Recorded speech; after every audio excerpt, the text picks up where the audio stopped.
Edhe fiton dalemi pak nga kjo vizitë jeni veterinar dhe do të thotë që jeni më shumë informuar, më shumë i dishëm në këtë fushë të lektorisë, ndërkaq diçka keni mësuar nga kjo vizitë këtu në Francë.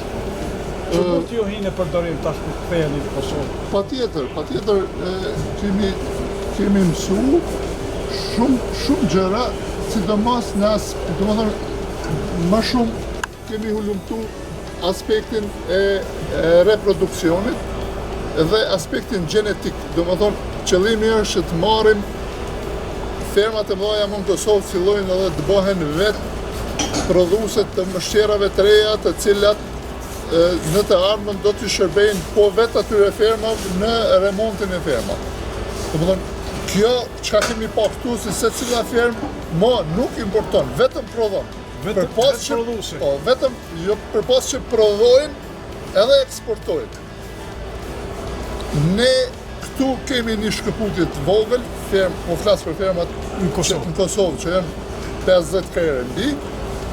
Por besoj që na ka shërbyer shumë kjo vizitë në këtë aspekt që ne të planifikojmë në mënyrë që të rrisim vetëm shtjerat tona dhe të bëjmë remontet e fermave me mështerat fermave.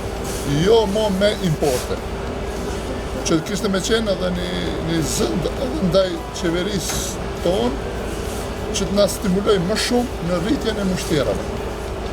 Përderisa këta po arrin vetë me prodhu, edhe jo vetëm për veti, po edhe me eksportu, domethënë njëta gjë duhet me ndohë edhe të ne. Qeveria ka çaluar, nuk e ka subvencionuar mjaftueshëm mëshqerat deri tash.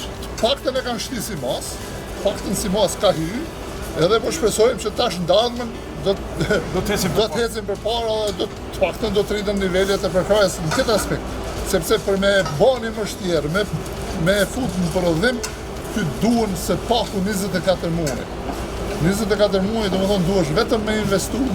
Qysh në fazën e hershme, në lindje, pas lindjes, në periudhë qumshtit.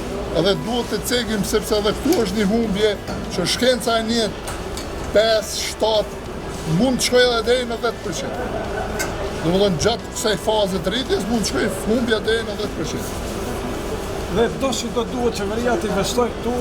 Kjo për fermat e qumshtit është hapi i parë. Për lektorinë të fermat e qumshtit nuk duhemi me ulshu vetëm në import, por duhet me fillu edhe vetë me prodhim.